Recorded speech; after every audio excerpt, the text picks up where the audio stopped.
Let's go now to Paris as we are joined by French journalist Armen Georgian of the international news network France 24. Armen, we appreciate your time. Give us the update from your vantage point.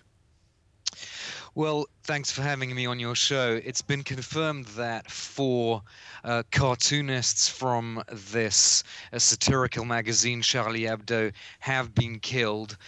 We also know that there are 3 gunmen, so it appears to have been a coordinated attack, not a lone wolf attack of the kind we've seen recently in Canada and Australia.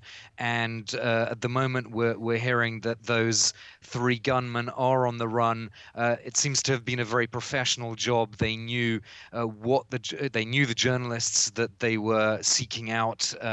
They had an exact knowledge of when the news conference was going to happen, what time it was going to happen, so they burst in order to kill those targets that they had named. They then escaped, killing a police officer, effectively executing him, shooting him in the head on the street outside on the Boulevard Richard Lenoir, which is a boulevard in the center of Paris. They fled the scene.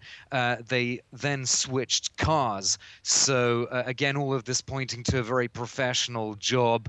There's a manhunt, a massive one, as you can well imagine, underway now in and around Paris because those 3 gunmen are still on the loose. Yeah, Armen, we look at this situation. We know that this magazine has been a target of these types of attacks in the past, even though this one really is unprecedented. But why were they able to plan this out so well? There was a press conference you mentioned. Considering the prior threats to Charlie Hebdo, why was the security not tighter at the facility there?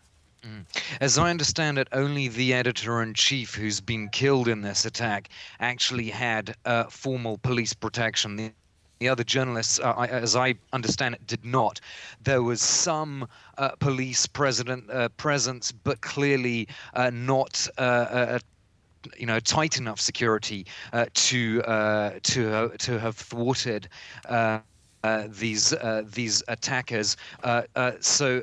Of course, questions are being asked already about why that was the case, and also how it is that the attackers were not, that their communications were not somehow spotted. Because, as I said, this is not a lone wolf acting on his or himself. So there must have been some kind of chatter that was missed by the intelligence services. And clearly, that's the case. We got about a minute left to go. We had that attack in Dijon right before the New Year. What has the feeling been like in Paris? Has everyone been bracing for something like this to happen?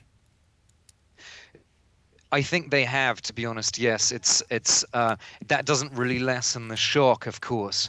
But it is something that people have been saying. It was only a matter of time. I think nothing emotionally prepares you for it when it actually happens. But it's true that France has been at the forefront of this coalition against the Islamic State group. Although at this point, of course, there's no formal link between IS and these gunmen, not that we've heard of. France also, of course, leading proponent of airstrikes against the Assad regime back in 2013, taking also that very hard line against the former Libyan regime carrying out that bombing in 2011. So it's been a very hard line voice.